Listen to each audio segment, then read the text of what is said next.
नमस्कार दोस्तों, आप सभी का आपके अपने चैनल ध्येय ज्ञान धारा में स्वागत है। दोस्तों, जैसा कि हम लोगों ने बिहार शिक्षक भर्ती परीक्षा 2023 के लिए सामान्य ज्ञान से संबंधित जितने भी सब्जेक्ट हैं उनसे संबंधित हम लोग यहाँ पर महत्वपूर्ण प्रश्न कर रहे थे। तो आज इसी श्रृंखला में हम लोग पॉलिटी यानी कि भारतीय संविधान एवं राज्य व्यवस्था से संबंधित जितने भी इम्पॉर्टेंट क्वेश्चन हैं वह सब यहाँ पर देखने वाले हैं।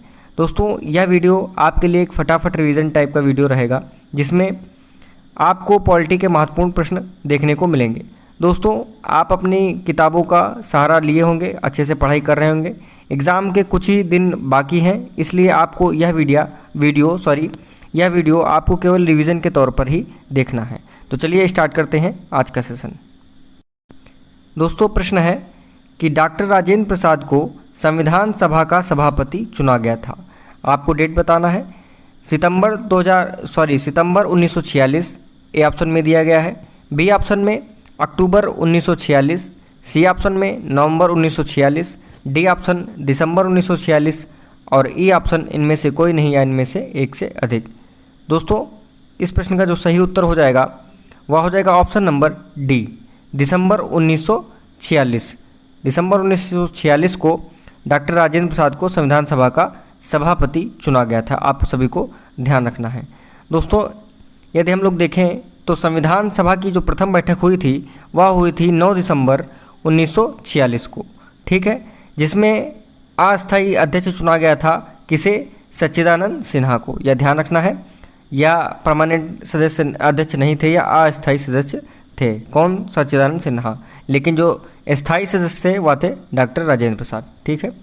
चलते हैं अपने अगले प्रश्न की तरफ, ठीक है। अगला प्रश्न है कि भारतीय संविधान लागू हुआ था, बताना है। ए ऑप्शन में दिया गया है 15 अगस्त 1947 से, बी ऑप्शन 28 नवंबर 1948 से, सी ऑप्शन 26 जनवरी 1950 से, डी ऑप्शन 26 जनवरी 1952 से। तो दोस्तों, इस प्रश्न का जो सही उत्तर हो जाएगा वह हो जाएगा ऑप्शन नंबर सी, 26 जनवरी 1950 इज़ ए करेक्ट आंसर, ठीक है। 26 जनवरी 1950 जो है एकदम सही उत्तर हो जाएगा, ठीक है। दोस्तों, जैसा कि पता है कि संविधान को संविधान सभा द्वारा 26 नवंबर 1949 को अंगीकृत किया गया था, ठीक है। आप सभी को पता होगा कि संविधान सभा के द्वारा जो है 26 नवंबर 1949 को इसको अंगीकृत किया गया था। लेकिन बात यहाँ पर प्रश्न में पूछ रहा है कि लागू कब हुआ था, ठीक है। तो लागू यदि पूछे तो आपको आंसर देना है 26 जनवरी 1950, और यदि पूछा जाए कब अंगीकृत किया गया था तो आपको यह डेट याद रखनी है 26 नवंबर 1949, ठीक है। चलते हैं अपने अगले प्रश्न की तरफ। लेकिन अगले प्रश्न चलने से पहले हम लोग को एक पॉइंट और यहाँ पे देख लेना है कि अनुच्छेद 394 के अनुसार भारतीय संविधान के लागू होने की तिथि आपको ध्यान रखना है, वह है 26 जनवरी 1950, ठीक है। 26 जनवरी 1950 को भारतीय संविधान पूर्ण रूप से लागू हुआ था, ठीक है। चलते हैं अगले प्रश्न की तरफ।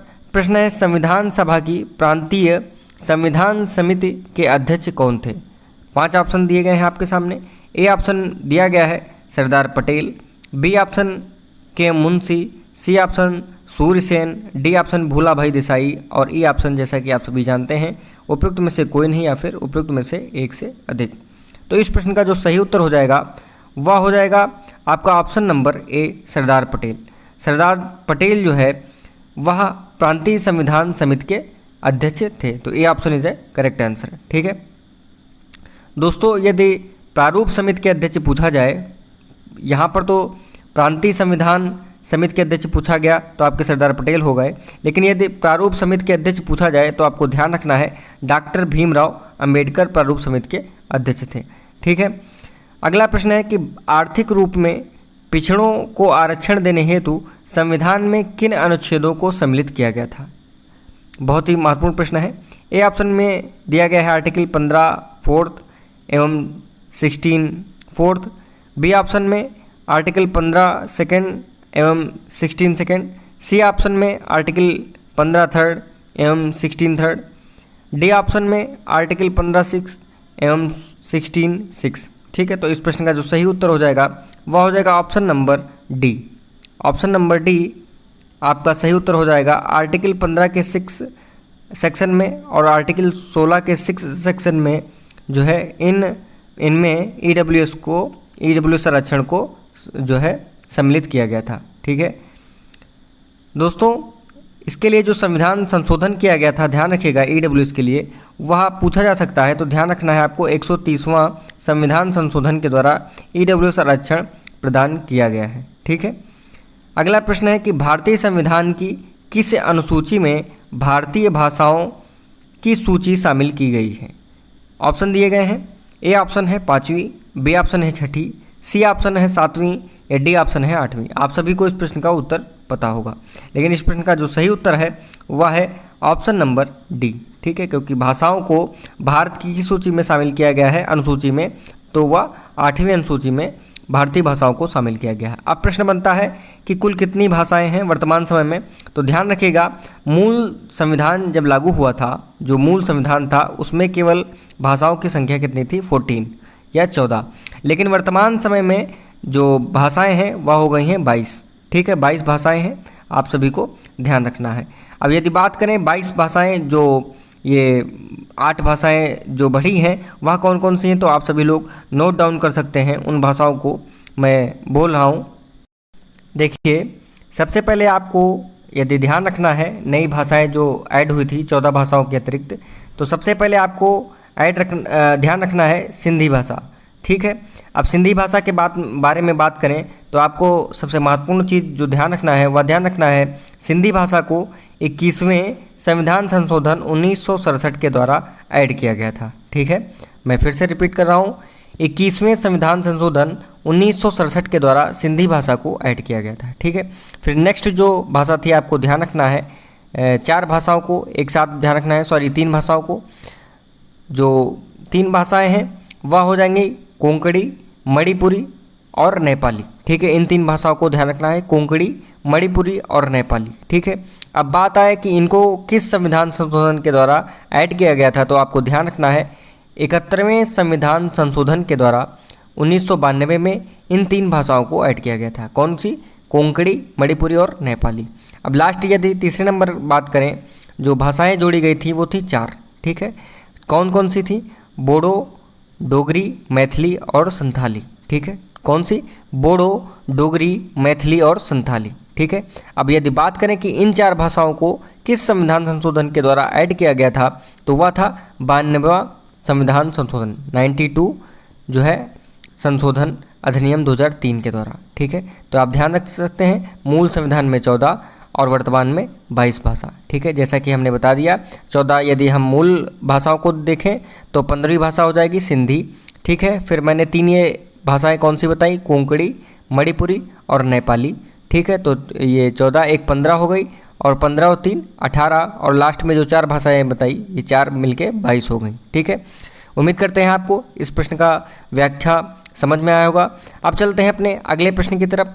प्रश्न है कि संविधान की प्रस्तावना को भारत की राजनीतिक कुंडली किसने कहा था? ठीक है, स्टेटमेंट का क्वेश्चन है यह। ए ऑप्शन में दिए गए हैं के मुंशी, बी ऑप्शन में है doctor Bhimrao Ambedkar, C option Acharya Kripalani, D option Jawaharlal Nehru और ई ऑप्शन उपयुक्त में से कोई नहीं या उपयुक्त में से एक से अधिक। तो इस प्रश्न का जो सही उत्तर हो जाएगा वह हो जाएगा ऑप्शन नंबर ए। जो संविधान की प्रस्तावना को भारत की राजनीतिक कुंडली कहने वाले के मुंशी जी थे, तो इसलिए option number A is the correct answer. ठीक है, आप सभी को पता होगा। दोस्तों, अब हम आपको बता दें एक चीज़ आपको और ध्यान रखना है कि संविधान की प्रस्तावना को संविधान की आत्मा किसने कहा था, तो ध्यान रखना है संविधान सभा के एक सदस्य थे पंडित ठाकुरदास भार्गव, उन्होंने संविधान की प्रस्तावना को संविधान की आत्मा कहा था। ठीक है, अब चलते हैं हम अपने अगले प्रश्न की तरफ। प्रश्न है कि भारतीय संविधान की प्रस्तावना में समाजवादी शब्द किस संशोधन के तहत जोड़ा गया? बहुत ही महत्वपूर्ण प्रश्न है, इस पर स्टार हैज बना लीजिए, जो भी बनाते हैं आप इंपॉर्टेंट क्वेश्चन पर बना लीजिए, काफ़ी महत्वपूर्ण प्रश्न है। अब दोस्तों 5 ऑप्शन दिए गए हैं। ठीक है, बताना है किस संशोधन के तहत जोड़ा गया था समाजवादी शब्द को। ठीक है, भारतीय संविधान की प्रस्तावना में ए ऑप्शन दिया गया है 42वां संशोधन, बी ऑप्शन 44वां संशोधन, सी ऑप्शन 46वां संशोधन और डी ऑप्शन 47वां संशोधन। तो इस प्रश्न का जो सही उत्तर हो जाएगा वह आपका हो जाएगा ऑप्शन नंबर ए 42वां संविधान संशोधन के द्वारा भारतीय संविधान की प्रस्तावना में समाजवादी शब्द जोड़ा गया था? ठीक है, तो option number A is the right answer. ठीक है दोस्तों, अब हम बात करें यदि 42वें संविधान संशोधन के बारे में, तो यह संशोधन अधिनियम 1976 में लागू हुआ था। दोस्तों इसके बारे में एक पॉइंट आपको और ध्यान रखना है, इसे जो है लघु संविधान के रूप में भी जाना जाता है। यह प्रश्न कई बार कई परीक्षाओं में पूछा गया है कि किस संविधान संशोधन को लघु संविधान के रूप में जाना जाता है। तो आपको ध्यान रखना है 42वें संविधान संशोधन अधिनियम को लघु संविधान के रूप में जाना जाता है। ठीक है दोस्तों, प्रस्तावना में जो 3 नए शब्द जोड़े गए तो ध्यान रखिएगा, उसमें से एक तो हो गया समाजवादी, जैसा कि प्रश्न में दिया गया है। दूसरा आपको ध्यान रखना है पंथ निरपेक्ष, और तीसरा शब्द था अखंडता। तो ये 3 शब्द जो है नए शब्दों को प्रस्तावना में जोड़ा गया है। ठीक है, ध्यान रखना है 42वें संविधान संशोधन अधिनियम 1976 के द्वारा। दोस्तों देखिए यहाँ पर एक प्रश्न के साथ साथ हम लोग 3 से 4 पॉइंट जो है यहाँ पर क्लियर करते चल रहे हैं, तो आपके लिए काफ़ी फ़ायदेमंद होने वाला है यह जो है श्रृंखला। तो आप इसे लास्ट तक जरूर देखिए और अपने दोस्तों के साथ ज़रूर शेयर करिए। चलते हैं अगले प्रश्न की तरफ। प्रश्न है कि भारत में एक नया राज्य बनाया जा सकता है। 4 ऑप्शन दिए गए हैं, देखिए कैसे जो है एक नया राज्य बनाया जा सकता है। ए ऑप्शन में दिया गया है संसद के साधारण बहुमत से, बी ऑप्शन में संसद के 2/3 बहुमत से, सी ऑप्शन में दिया गया है राज्यसभा के साधारण बहुमत से, और या फिर डी ऑप्शन में राज्यसभा के 2/3 बहुमत के द्वारा। तो इस प्रश्न का सही उत्तर हो जाएगा, वह हो जाएगा ऑप्शन नंबर ए। देखिए नए राज्य का निर्माण संसद के साधारण बहुमत से ही होगा, इसलिए आपका ऑप्शन नंबर ए जो है करेक्ट हो जाएगा। देखिए संसद को संविधान एवं इसकी व्याख्या में संशोधन की शक्ति जो है भाग 20 में, ठीक है ध्यान रखना है, और अनुच्छेद आप सभी जानते होंगे 368 के द्वारा प्रदान की गई है। ठीक है, अब यदि हम बात करें आर्टिकल 2 की, तो इसमें संघ में नए राज्यों का प्रवेश के बारे में दिया गया है, बताया गया है। ठीक है, और आर्टिकल 3 के बारे में यदि हम बात करें तो इसमें नए राज्यों का निर्माण या वर्तमान राज्यों के क्षेत्र या सीमा में परिवर्तन के बारे में जो है बताया गया है। तो आई होप आपको समझ में आया होगा। अब चलते हैं अपने अगले प्रश्न की तरफ। प्रश्न है कि गोलकनाथ बनाम पंजाब राज्य केस किससे संबंधित है? आपको बताना है। ए ऑप्शन में दिया गया है मौलिक अधिकारों से, बी ऑप्शन में राष्ट्रपति चुनाव से, सी ऑप्शन में दिया गया है निर्वाचन आयोग से, डी ऑप्शन राज्यपाल से, और ई ऑप्शन उपरोक्त में से कोई नहीं या उपरोक्त में से एक से अधिक। तो ए ऑप्शन इसका करेक्ट आंसर हो जाएगा, मौलिक अधिकारों से संबंधित है। गोलकनाथ बनाम पंजाब राज्य केस जो है मौलिक अधिकारों से संबंधित है। ए ऑप्शन एकदम करेक्ट हो जाएगा। दोस्तों इसमें क्या कहा गया था, इसमें उच्चतम न्यायालय मतलब कि सुप्रीम कोर्ट ने एक ऑर्डर दिया था जिसमें उसने कहा था कि संसद जो है मौलिक अधिकारों में कटौती नहीं कर सकती है। ठीक है, संसद जो है क्या कर नहीं सकती है, मौलिक अधिकार जो दिए जाते हैं उसमें कटौती नहीं कर सकती है संसद, पार्लियामेंट। ठीक है दोस्तों, एक पॉइंट इसमें आपको और जानना है। इसके विरुद्ध जो एक निर्णय आया था, ऑर्डर आया था, उसमें कहा गया था कि 24वें संविधान संशोधन के द्वारा 1971 के द्वारा एक उपबंध किया गया था जिसमें संसद किसी भी मौलिक अधिकारों को कम या ज़्यादा कर सकती थी। ठीक है, यह भी उच्चतम न्यायालय का एक निर्णय था। ठीक है, चलते हैं अगले प्रश्न की तरफ। प्रश्न है कि संवैधानिक उपचारों के अधिकार का उल्लेख है। ए ऑप्शन में दिया गया है अनुच्छेद 35 में, बी ऑप्शन अनुच्छेद 32 में, सी ऑप्शन अनुच्छेद 36 में, डी ऑप्शन इनमें से कोई नहीं या उपयुक्त में से कोई नहीं। तो इस प्रश्न का जो सही उत्तर हो जाएगा वह हो जाएगा ऑप्शन नंबर बी, अनुच्छेद 32 में संवैधानिक उपचारों के अधिकारों का उल्लेख है। Option number B is the correct answer. ठीक है दोस्तों, अगले प्रश्न की तरफ चलते हैं। प्रश्न है कि वर्तमान समय में निम्न में से कौन सा एक मौलिक अधिकार नहीं है। काफ़ी इंपॉर्टेंट प्रश्न है, यह कई बार पूछा गया है। ए ऑप्शन में दिया गया है समता का अधिकार या फिर इसे समानता का भी अधिकार कहा जाता है। बी ऑप्शन में दिया गया है संपत्ति का अधिकार, सी ऑप्शन में दिया गया है शोषण के विरुद्ध अधिकार, डी ऑप्शन स्वतंत्रता का अधिकार। तो इस प्रश्न का सही उत्तर हो जाएगा ऑप्शन नंबर बी, संपत्ति का अधिकार। संपत्ति का अधिकार वर्तमान समय में मौलिक अधिकार में नहीं है। अब दोस्तों यह मौलिक अधिकार मौलिक अधिकार मतलब संपत्ति का अधिकार जो है या मौलिक अधिकार में नहीं है, तो यह संविधान में कहाँ पर है यह भी जानना जरूरी है, आप सभी को पता होगा। नहीं पता है तो हम इसके बारे में देखते हैं। देखिए 44वें संविधान संशोधन अधिनियम 1978 के द्वारा इस संपत्ति के अधिकार को मौलिक अधिकार से हटाकर विधिक अधिकार में परिवर्तित कर दिया गया था। ठीक है, किस में कर दिया गया था? संपत्ति के अधिकार को कहाँ से हटाकर? मौलिक अधिकारों से हटाकर इसे क्या कर दिया गया था? वैधिक अधिकार के रूप में परिवर्तित कर दिया गया था। ठीक है, देखिए दोस्तों, मूल संविधान के अनुच्छेद 31 में संपत्ति का अधिकार का वर्णन था। ठीक है, अनुच्छेद 31 में जो है यह पहले था, लेकिन वर्तमान समय में यदि हम बात करें तो वर्तमान समय में यह किस अनुच्छेद के तहत है? तो अनुच्छेद आपको याद रखना है 301 के अंतर्गत विधिक अधिकार के रूप में यह वर्णित है। ठीक है, अब आपको बात समझ में आ गई होगी। एक बार फिर से हम लोग रिपीट करते हैं फिर से। देखिए, मूल संविधान में यदि बात करें तो मौलिक अधिकार के अंतर्गत पहले संपत्ति का अधिकार आता था, लेकिन 44वें संविधान संशोधन अधिनियम 1978 के द्वारा इस संपत्ति के अधिकार को मौलिक अधिकार से हटाकर कहाँ एडजस्ट कर दिया गया था? कहाँ परिवर्तित कर दिया गया था? विधिक अधिकारों के रूप में परिवर्तित कर दिया गया था। ठीक है, आपको पता होगा कि मूल संविधान के अनुच्छेद 31 में संपत्ति का अधिकार पहले था, लेकिन यदि वर्तमान में बात करें तो यह है आर्टिकल 301 में जो है विधिक अधिकार के रूप में वर्णित है। ठीक है, चलते हैं अपने अगले प्रश्न की तरफ। प्रश्न है कि राज्य के नीति निर्देशक सिद्धांतों को किसने भारत में सामाजिक व आर्थिक लोकतंत्र का घोषणा पत्र कहा था? ए ऑप्शन दिया गया है Jawaharlal Nehru, B option doctor Rajendra Prasad, C option doctor Bhimrao Ambedkar और डी ऑप्शन इनमें से कोई नहीं। तो इस प्रश्न का सही उत्तर हो जाएगा option number C. Doctor Bhimrao Ambedkar ji ने क्या कहा था? नीति निर्देशक सिद्धांतों को भारत में सामाजिक व आर्थिक लोकतंत्र का घोषणा पत्र कहा था। ठीक है, ध्यान रखना है। अब आपको एक कमेंट बॉक्स में आपको आंसर देना है हमारे प्रश्न का।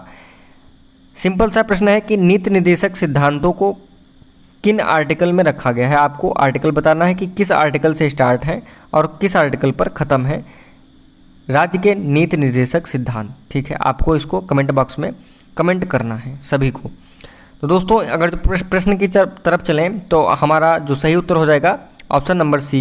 भीमराव अम्बेडकर जी ने जो है नीति निर्देशक सिद्धांतों को भारत में सामाजिक व आर्थिक लोकतंत्र का घोषणा पत्र कहा था। ठीक है दोस्तों, राज्य के नीति निर्देशक तत्व अब हम आंसर बता ही दे रहे हैं। आप कमेंट बॉक्स में क्या लिखेंगे?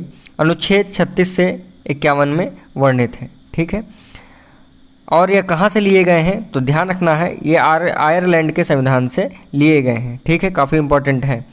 चलते हैं अपने अगले प्रश्न की तरफ कि नागरिक अधिकार लागू करने के लिए जाना होगा। कहाँ जाना होगा? ठीक है, नागरिक अधिकार की यदि हम बात करें तो हम इसे मौलिक अधिकार भी कह सकते हैं। ठीक है, यदि इनको लागू करना है तो हम लोगों को कहाँ जाना होगा? लागू कराना है। ठीक है, तो ये ऑप्शन में दिया गया है राष्ट्रपति के पास, बी ऑप्शन प्रधानमंत्री के पास, सी ऑप्शन सर्वोच्च न्यायालय के पास या डी ऑप्शन उपभोक्ता मंच के पास। तो दोस्तों, इसका जो सही उत्तर हो जाएगा वह हो जाएगा ऑप्शन नंबर सी, सर्वोच्च न्यायालय के पास आपको जाना होगा। ठीक है, देखिए, भारतीय नागरिकों के मौलिक अधिकार या नागरिक अधिकारों के संरक्षण का दायित्व किसे है? सुप्रीम कोर्ट को है, आर्टिकल 32 के अनुसार। ठीक है, आर्टिकल 32 के अनुसार आपको यह ध्यान रखना है। और यदि हम हाई कोर्ट की बात करें तो उसके लिए आर्टिकल आ जाता है 226। ठीक है, तो आपको आर्टिकल 32 ध्यान रखना है सुप्रीम कोर्ट और आर्टिकल 226 हाई कोर्ट। ठीक है, चलते हैं अगले प्रश्न की तरफ। प्रश्न है कि भारत के संविधान का निम्नलिखित में से कौन सा अनुच्छेद प्रेस की स्वतंत्रता से संबंधित है? 4 ऑप्शन दिए गए हैं।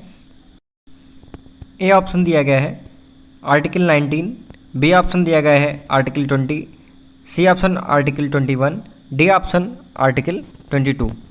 तो प्रेस की स्वतंत्रता का संबंध जो है दोस्तों, इस प्रश्न का जो सही उत्तर हो जाएगा वह हो जाएगा आपका ऑप्शन नंबर ए, आर्टिकल 19, मतलब कि अनुच्छेद 19 आर्टिकल 19 जो है प्रेस की स्वतंत्रता से संबंधित है।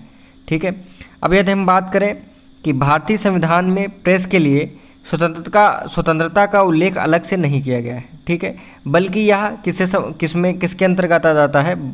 वाक एवं अभिव्यक्ति की स्वतंत्रता के अंतर्गत आ जाता है।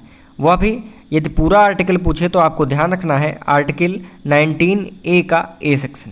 ठीक है, 19A का ए सेक्शन। ठीक है, दोस्तों अब इसमें जो ऑप्शंस दिए गए हैं देख लेते हैं। उसमें जो आर्टिकल 21 दिया गया है, तो इसमें ध्यान रखना है आपका, इसका संबंध 21 का, ये आर्टिकल 21 का संबंध है जीवन तथा व्यक्तिगत स्वतंत्रता के संरक्षण से, ठीक है। और आर्टिकल 22 की यदि बात करें तो ध्यान रखना है इसका संबंध कुछ मामलों में गिरफ्तारी तथा निरोध के संरक्षण से है, ठीक है। चलते हैं अपने अगले प्रश्न की तरफ। प्रश्न है कि भारतीय संसद का निर्माण किन किन अंगों से होता है। इंपॉर्टेंट क्वेश्चन है दोस्तों। यहाँ पर जो ऑप्शन दिए गए हैं इसमें कॉमा नहीं लगा गया है, आप इसको कॉमा लगाकर ही माने। ए ऑप्शन में दिया गया है लोकसभा, कमा राज्यसभा, कमा उपराष्ट्रपति तथा राष्ट्रपति, ठीक है। बी ऑप्शन में दिया गया है लोकसभा तथा राज्यसभा। सी ऑप्शन में लोकसभा, राज्यसभा तथा प्रधानमंत्री।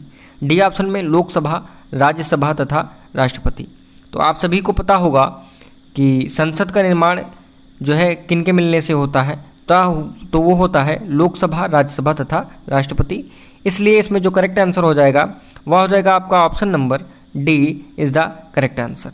देखिए दोस्तों, यदि हम आर्टिकल की बात करें कि संसद की बात किस आर्टिकल में की गई है, तो भारतीय संविधान के आर्टिकल 79 मतलब आर्टिकल 79 के अनुसार संघ के लिए एक संसद होगी, ठीक है, जो कि लोकसभा, राज्यसभा तथा राष्ट्रपति से मिलकर बनेगी, ठीक है। चलते हैं अपने अगले प्रश्न की तरफ। प्रश्न है कि संघीय मंत्रिपरिषद किसके प्रति उत्तरदायी है। 4 ऑप्शन है, लोकसभा के प्रति, संसद के प्रति, प्रधानमंत्री के प्रति या राष्ट्रपति के प्रति। बताना है, इस प्रश्न का सही उत्तर हो जाएगा ऑप्शन ए। जो संघीय मंत्रिपरिषद होती है वह लोकसभा के प्रति जिम्मेदार या उत्तरदायी होती है, ठीक है, आप सभी को पता होगा। दोस्तों यदि हम संघीय मंत्रिपरिषद की बात करें तो ध्यान रखिएगा यह आर्टिकल 75 के अंतर्गत आती है। आर्टिकल 75 ध्यान रखना किससे संबंधित है, मंत्रिपरिषद से या संघीय मंत्रिपरिषद से संबंधित है, ठीक है। प्रश्न है कि लोकसभा में सामान्यतः कितने सत्र होते हैं। काफ़ी इंपॉर्टेंट क्वेश्चन है, बताना है इसका आंसर। 5 ऑप्शन दिए गए हैं। ए ऑप्शन में दिया गया है 3, बी ऑप्शन में 4, सी ऑप्शन में 5, डी ऑप्शन में 6 और ई ऑप्शन उपरोक्त में से कोई नहीं या उपरोक्त में से एक से अधिक। तो लोकसभा में जो सत्र होते हैं वह होते हैं 3, इसलिए आपका ऑप्शन नंबर ए एकदम करेक्ट हो जाएगा, सही उत्तर हो जाएगा ऑप्शन नंबर ए, जो है 3 सत्र होते हैं लोकसभा में।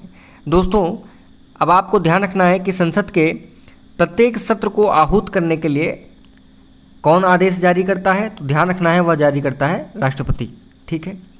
लेकिन आपको एक पॉइंट और ध्यान रखना है कि संसद के जो 2 सत्र होते हैं उनके बीच अधिकतम जो अंतराल होता है वह 6 महीना होता है, 6 माह होता है, इससे ज़्यादा नहीं हो सकता है। अब हम बात करें यदि तीनों सत्र के बारे में, तो ध्यान रखना है पहला होता है बजट सत्र, इसका यदि टाइम पीरियड ध्यान दें तो फरवरी से मई के बीच होता है। और दूसरा होता है मानसून सत्र, इसका टाइम पीरियड होता है जुलाई से सितंबर, ठीक है। और थर्ड और लास्ट होता है शीतकालीन सत्र, जो कि होता है नवंबर से दिसंबर के बीच में, ठीक है। आपको यह अच्छे से ध्यान रखना है। चलते हैं अपने अगले प्रश्न की तरफ। प्रश्न है कि राष्ट्रपति द्वारा राज्यसभा के लिए कितने सदस्य मनोनीत किए जाते हैं। 4 ऑप्शन दिए गए हैं, हमको सही उत्तर बताना है। ए ऑप्शन में दिया गया है 2 सदस्य, बी ऑप्शन में दिया गया है 12 सदस्य, सी ऑप्शन में दिया गया है 1/3 सदस्य और डी ऑप्शन में दिया गया है 1 सदस्य। तो राष्ट्रपति के द्वारा जो राज्यसभा में सदस्य मनोनीत किए जाते हैं उनकी संख्या होती है 12, इसलिए जो करेक्ट आंसर हो जाएगा वह सही हो जाएगा option number B is the correct answer, ठीक है। दोस्तों अब यदि हम बात करें कि जो राज्यसभा का या प्रावधान है या किसके अंतर्गत आता है, तो 80A के अंतर्गत।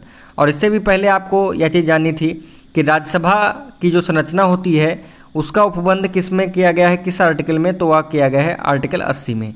और जो राज्यसभा में राष्ट्रपति के द्वारा जो सदस्य मनोनीत किए जाते हैं इसका वर्णन किस में किया गया है, 80A में, ठीक है। आप सभी जानते होंगे कि राज्यसभा में कुल सदस्यों की संख्या कितनी होती है, 250। कितनी होती है, 250, जिसमें से 238 सदस्य या प्रतिनिधि जो हैं वह राज्यसभा में जो होते हैं वह राज्यों से तथा केंद्र शासित प्रदेशों में जहां राज्यसभा है उससे जो है, जहां सदस्य हैं उससे जो है संबंधित होते हैं 238।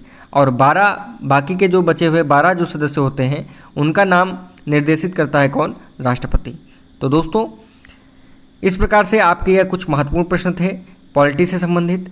तो दोस्तों आपने यदि इस वीडियो को लास्ट तक देखा है तो उम्मीद करते हैं आपको यह वीडियो पसंद आया होगा, आपके लिए हेल्पफुल रहेगा, और उम्मीद करते हैं कि आपको इन कराए गए क्वेश्चनों में से आपको पेपर में क्वेश्चन देखने को जरूर मिलेंगे। इसका सेकंड पार्ट आप लोगों के लिए जल्द ही जो है लाया जाएगा।